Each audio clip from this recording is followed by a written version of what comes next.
Americans really baffle me. They love to preach about freedom.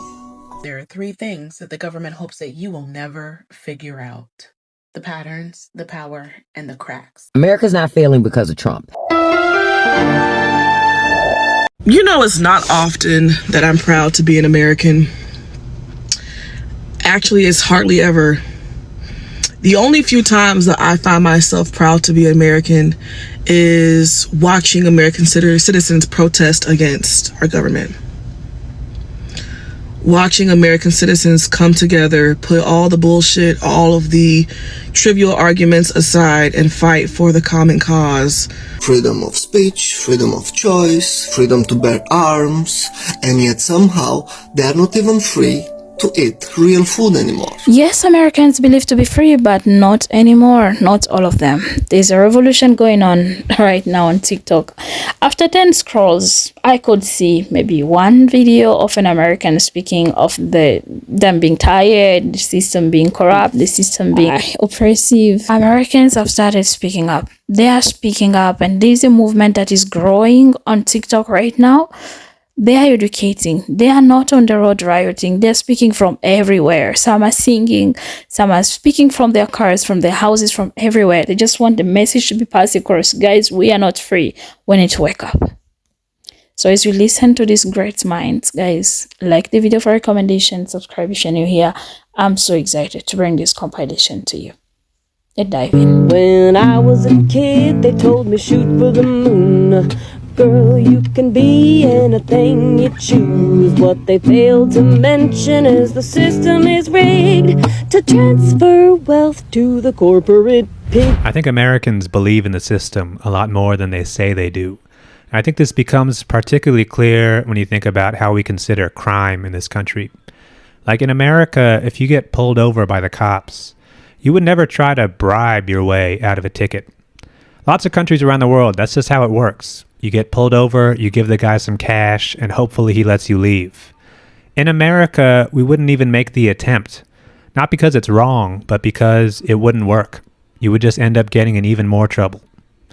Like in America, people say the system is broken, but we have people who believe in the system so much, they'll commit fraud just to take advantage of it.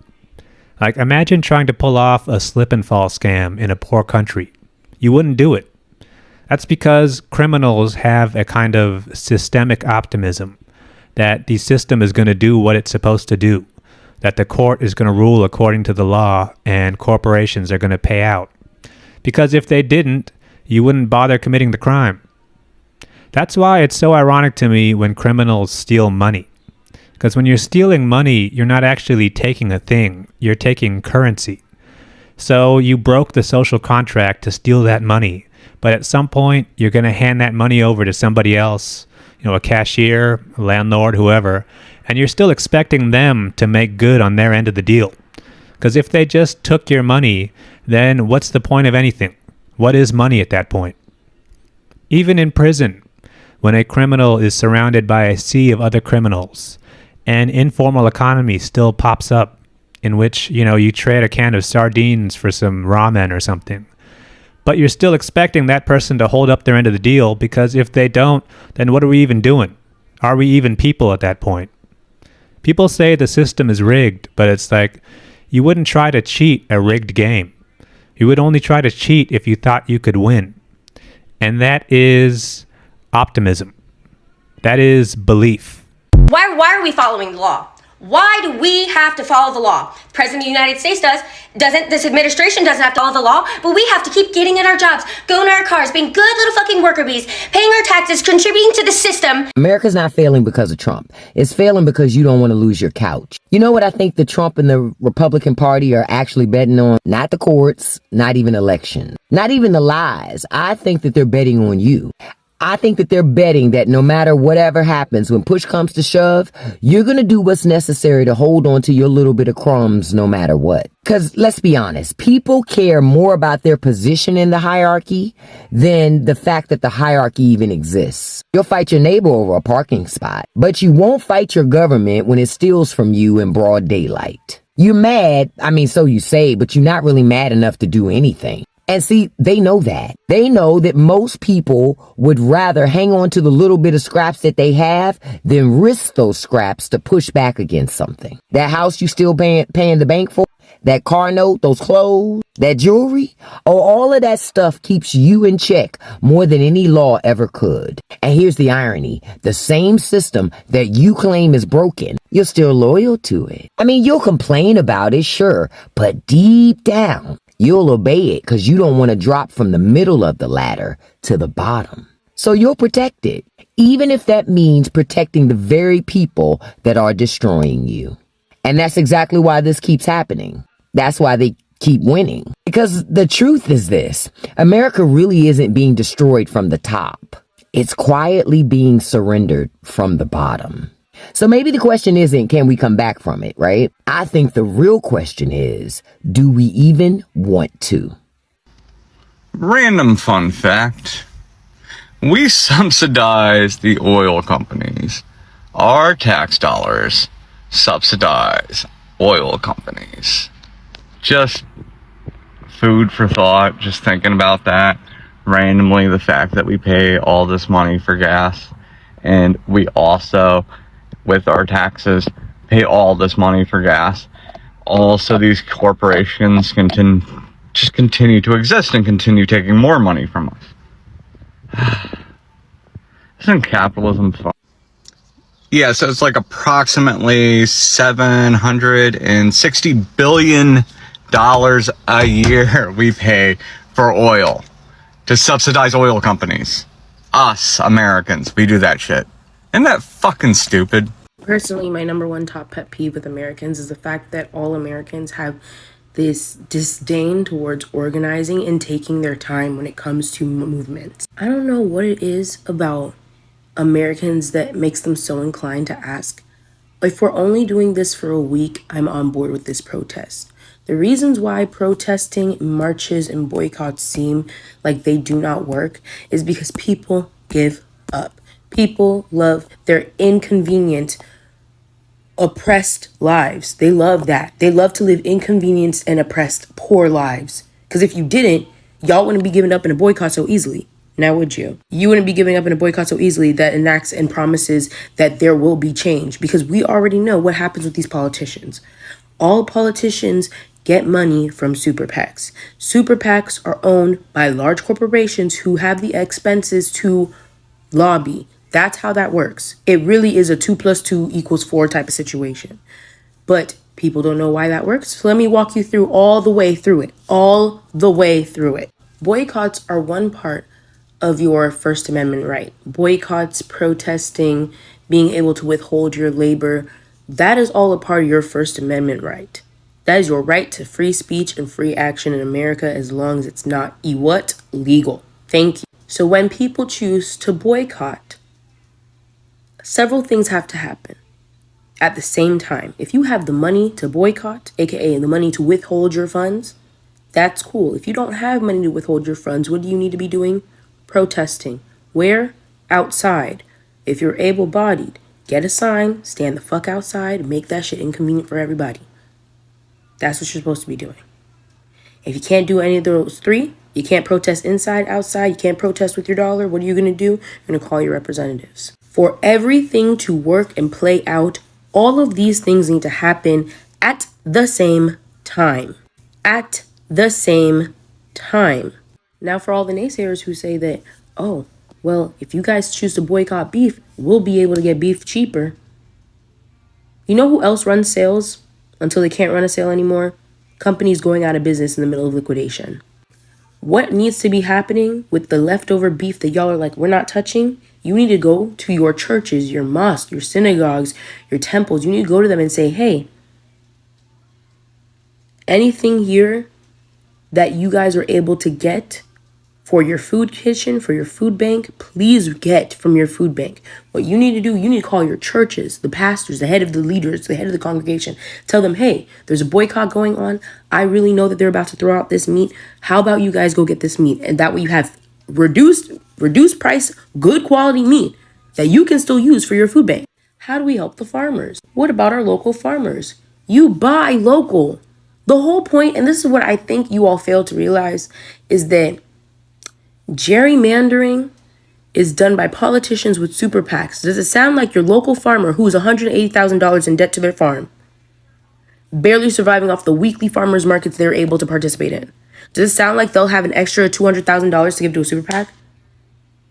Because they don't. They won't. For the people who are like, I can't do this, I don't have the money to participate in this, get on your phone. It don't cost no fucking type of money to write no letter and send it to the mail, to call any one of your elected officials on a payphone. It don't cost no fucking money. Maybe some change. You can't call? I'm anxious. I don't know what to say. All you have to say is, I don't like what the fuck you're doing in office. I voted you in there and you're disobeying me. That's all you have to say. I feel like we make things way too complicated. At the end of the day, they work for us. If you're unhappy, tell the motherfuckers I'm unhappy. Now I'm going to ask you a pop quiz. How long did the Montgomery boycott take? Do you have the answer for me yet? Years. Years of a collected effort by one small minority group of people. We're not a small minority group of people. We're not. And our pockets are deep. A lot of our demographics spend a shit ton of money, billions, in the billions of spend, in the billions, some of the biggest spenders in the United States of America, billions. I don't understand what the American hesitancy is towards telling people, stop fucking with my money, stop fucking with my time. What's going on? Y'all always talking about bad girls club this, I'll beat the bitch's ass that. How about you aim for a politician? They legally work for us. They legally have to answer the phone when we call. They legally have to read our letters when we send them. Or they what? Lose a job. They lose $50,000 a year. They lose a good check. Stop acting scared of these people. We run this country. This is our country. Please. And I understand this is our country and we feel like they never hear us. But how do they always hear us? When we what? Withhold some fucking money. So what are we going to do? Crash the market. Crash the market. What happens if the economy crashes? What happens if the economy crashes? Crash the market. You have a 401k? If 77% of Americans are one paycheck away, or one $400 emergency away from declaring bankruptcy, I guarantee you 77% of Americans do not have 401k. I guarantee you that. I guarantee you that. Y'all acting scared that they're going to take something away from us. We already don't have Social Security. By the time we get to our great-grandparents' age, our grandparents' age, our parents' age, we won't have Social Security. 401ks will be useless. Earth is already dying. So you're telling me you're still scared? What are you scared of? They've taken everything from us. What are you scared of? I need you to be for real with me. What the fuck are you scared of if the government has taken everything away from us? Exactly. You're scared of nothing. So get on your Zoom and start resisting. So I don't know who needs to hear this, but people who are unhoused do not need the National Guard. They need access to housing. So I've said this before, and I'm going to keep saying it, because I know that there are three things that the government hopes that you will never figure out. The patterns, the power, and the cracks. Because if you ever connect the dots, if you ever stop seeing every crisis as isolated and start recognizing the system underneath it all, it's not just awareness, it's a threat to their control. So here's your reminder. The patterns. It is the same playbook every single time.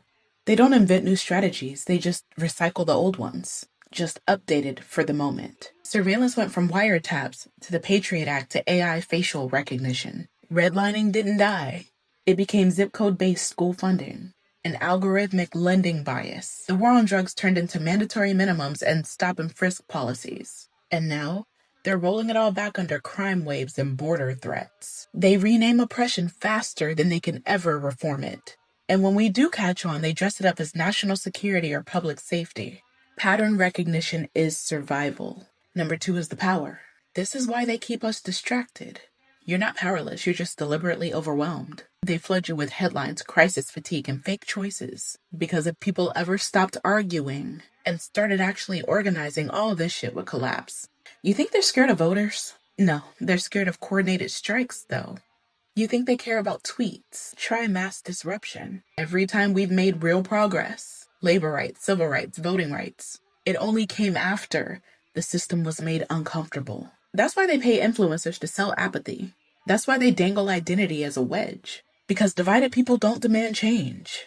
They just debate each other. They don't care how loud you get as long as you stay disorganized. Number 3 is the cracks. This system is not stable, just heavily guarded. They act like it's unbreakable, but it's not. It's fragile as hell. But held together by guns, propaganda, and fear. Corporations loot openly, but you're scared to miss work. Cops beat protesters and call it crowd control. The same law they use to prosecute you, you can use to gum up the system, but nobody teaches you that, right? And here's the part they really hope you don't say out loud. When people start acting like they've got nothing to lose, the system listens fast. Nobody's glorifying violence, let me be clear. But let's stop pretending that peaceful protest is the only language that this system understands. Fear doesn't move them. Consequences do. They don't fear you knowing the truth. They fear you acting on it. They fear you connecting the patterns. They fear you linking arms instead of debating. They fear you realizing that this system has holes, but only if you know where to look. So this is your reminder, you're not crazy. You're not paranoid. You're paying attention. And once enough of us stop waiting for permission to fight back, that's when the balance will be forced to shift. How you a movement and you want true liberation, but you trying to reform and keep the same system that's keeping you in shackles? That don't make sense to me. I don't see how our movements are misaligned when we want the same thing, true freedom. But the end goal for you is keeping the same system that's holding us down. And the end goal for me is removing that system and building a community-based one where the people govern themselves, and where we barter system and we exchange goods not from a currency. But how is that so different? Because that is true liberation. But I guess my definition of freedom is not the same definition as yours.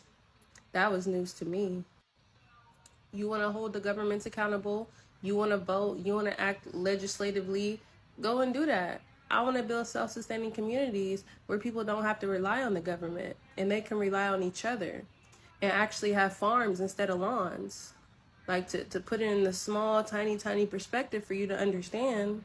But our movements are the same. They're aligned as one. And I don't see why movements can't come together and work together. And because what you're doing for blackouts or things like that and boycotting, that's a piece of the puzzle that's way bigger than just that. Okay, that's one piece. We need multiple pieces in different areas and strategizing and putting those things together.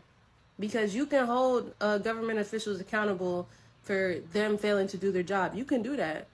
And we can build self-sustaining resources and communities and organizations where people don't have to worry about the system. They don't have to go through the government. They can go through the people. Pay what you can type of system. Because we study, you want taxes. You want to work. Like you are still conditioned within the system that says work, pay taxes for basic necessities that they treat like luxuries. Those things are to serve the people for longevity and for survival. They're not things that should be price tags. We shouldn't have to pay for housing. We shouldn't have to pay for food. We shouldn't have to pay for water. And if you really gonna sit up here and try to argue with me and think that they should, you are a part of the problem and within the conditioned system that has led you to believe that freedom means that work to pay for what you need and more. But that's not how things should go. But yeah. Washington, D.C. just declared public safety emergency. Trump took over the D.C. police and brought in about 800 National Guard troops. FBI, DEA, ICE, and ATF, all sweeping through neighborhoods and homeless camps. The goal? Remove every homeless person from the capital streets. So far, there's no relocation plan, no housing plan, no job plan. Some of these people are actually residents of D.C. So what's the plan? Just push them away because you don't want to see them. Here's the thing. Violence always starts with the people at the bottom. The poor, the powerless. Once the public get used to it, the same method get used on whoever the state wants to target next. Now let's talk about this compared to China. Since 2003, there has been a law called Measures for Administration of Aid to Vagrants and Beggars with No Means of Support in Cities. Instead of just removal, It set up voluntary assistance centers, offering temporary shelters, food, clothing, medical care, and travel subsidies to help people return home or reunite with the family. Some cities add skills training directly linked to employers, wage subsidies, or guaranteed job placement. It is not perfect, but it's a chain from emergency relief to reintegration. The US right now is removal with no integration. So, is this about solving homelessness or just clearing the street for political optics? Because if you can deploy troops, you can absolutely deploy housing, training, and jobs. One is public theater, the other is long-term responsibility. Please like and share, spread the word. Some politicians need to see this. I also have a full article with more context on Substack. Free to subscribe. Link in bio. Thank you, guys. So as I was scrolling through my For You page on TikTok and saw so many videos like this kind of flowing on my For You page, I realized that Americans are waking up, and they're waking up to the reality. They are waking up because they're tired. And I am glad that they want to address the problems from the roots. We want to dismantle this system, but what can we do? They have started by educating people. I hope those TikTok videos will be even more and more, so that more people can get to see, more Americans can get to kind of take conscious of what is happening, because things aren't really well. And sometimes as Africans, when we speak about political issues in the United States, they kind of say that we are meddling with their affairs. But our leaders are also kind of led by the same system that is causing more harms to them than they think. Yeah, and kind of feel superior for those who still believe that they are free, they are okay. But before, I think I'm also learning something, because I believed that Americans were living in a kind of paradise somewhere. Because when I saw them, their leaders coming to meddle with our affairs, I felt like maybe there's no more work to be done in the United States. They're done working there, they developed, they're okay. So their people are just living in a paradise where everything is just easy to get. And so they have enough time to come and meddle with our affairs in Africa. So that's what I had in mind. But the more I am listening to the real life of Americans, the more kind of upsetting it's becoming for me. Because I'm like, okay, so your people are oppressed by the system that you want to impose to us as well, and telling us that you are here to liberate us and give us a future. So kind of mind-blowing. That's my contribution on this. What do you think about this compilation? Kindly share.